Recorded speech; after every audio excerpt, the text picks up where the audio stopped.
In this video, I'm doing something different, but not very different.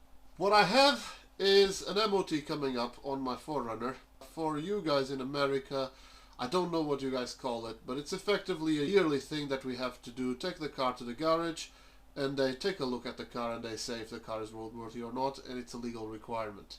Anyway, part of the MOT that we do includes emissions, and my car is going to fail on emissions because it's got a leak.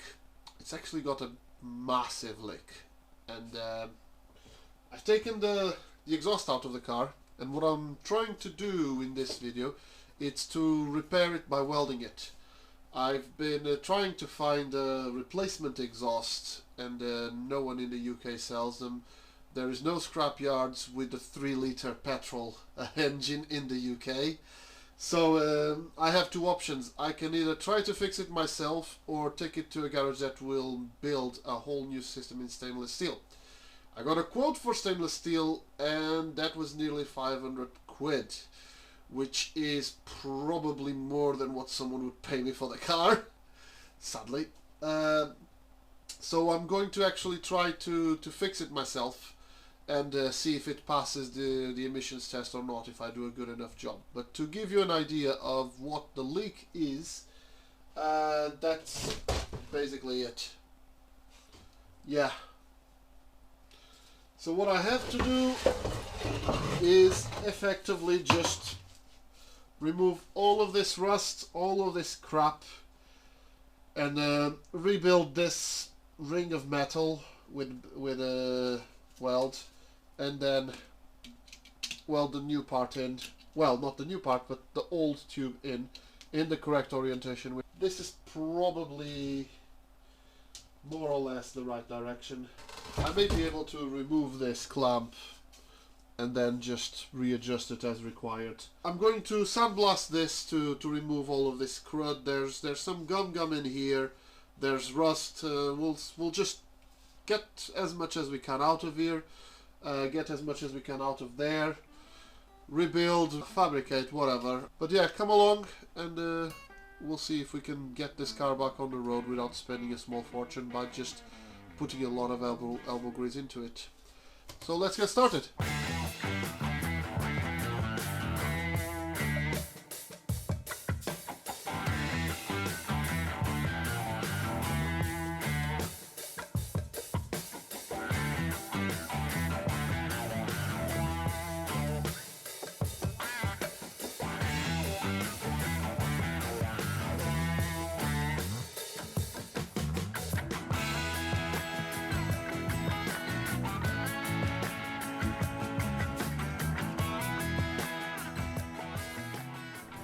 Okay, so this is where things stand. The plan as it stands right now is that I've got some metal that I will be cutting into the inner circle for this, and then I can weld it around into the thick metal around it.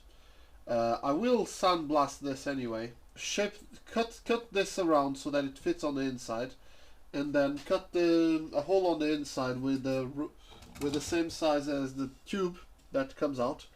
I may or may not cut the tube shorter. I'm not sure about that yet, because what I've got right now is a perfect fit. So I can just use a pen, mark the area, cut around it, and that's it. And then I will have something that just slots inside and I can rotate. And my intention is that once that is welded into there, I can put this back into the car and then find out what is the correct orientation for this part, slot it in, and weld it in place in the car, and just get lucky, basically. We'll see how lucky I get, but I reckon I can actually come up with something that will do the job.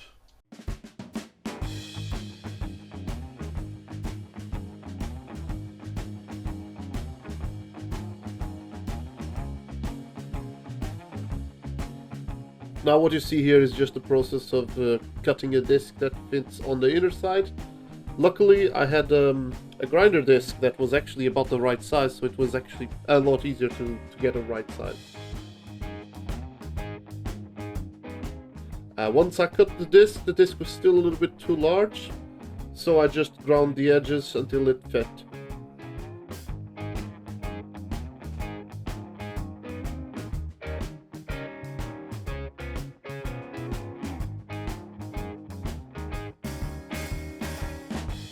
I've then used the angle grinder to try to remove a little bit more rust.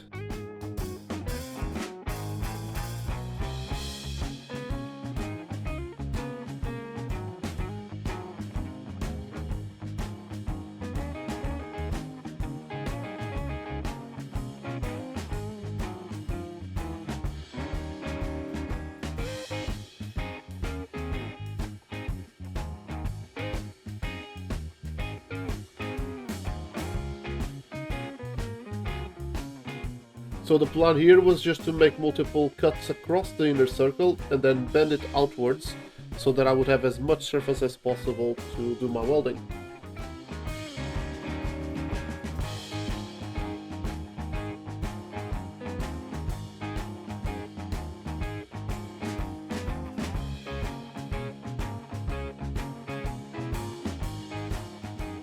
So after bending all of the bits outwards, it was just a matter of fitting the exhaust pipe to make sure that everything lined up. And after everything lined up, I could grind off all of the excess from the pipe and try to get as much metal as possible out of it. Unfortunately, there was actually a lot of rust as well, so some of it actually ended up with a hole all the way through.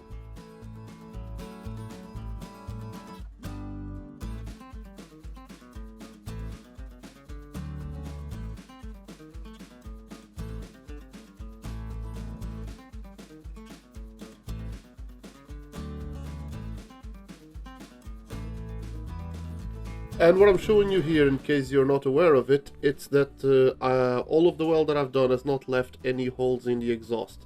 So by shining the light through it, you would see the light on the other side if there were some holes.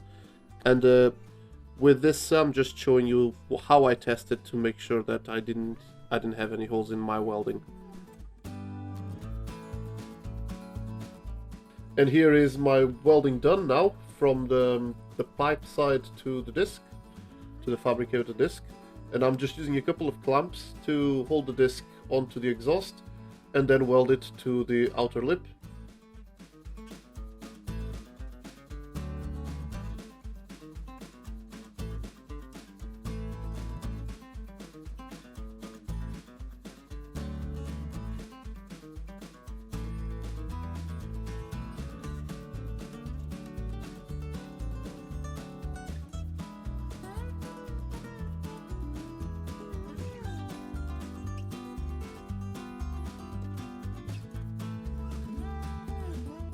And finally, after doing all of the welding, because I could see some holes on this outer disc that I just welded, I've put a bit of gum around it to cover everything up.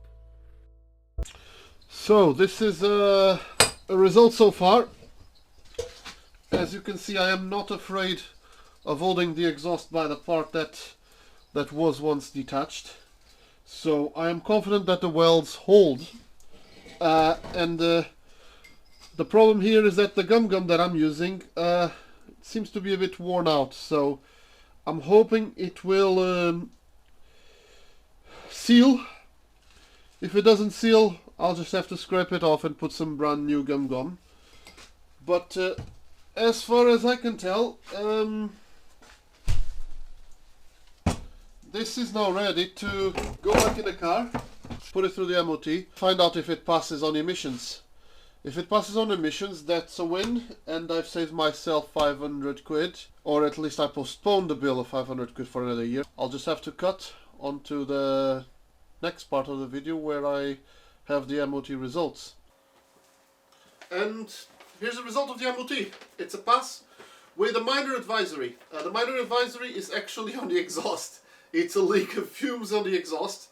I asked the tester about it, and he said it's in the front just after the catalyst, which is exactly the joint where I removed the exhaust from. So what happened there is that I took that out and I left the gasket there, hoping to reuse it because I didn't have any other gaskets. Put it back in with the same gasket, and I guess that gasket is just leaking, so I need to get a new gasket there. Apart from that, I'm very happy with this. I mean, I saved myself 500 quid and I got the car running for another year. I also got a video for you guys showing you how to do this, or at least showing you how I've done it. Hope that you learned something from this video. I hope you enjoyed it, and I will see you in the next one.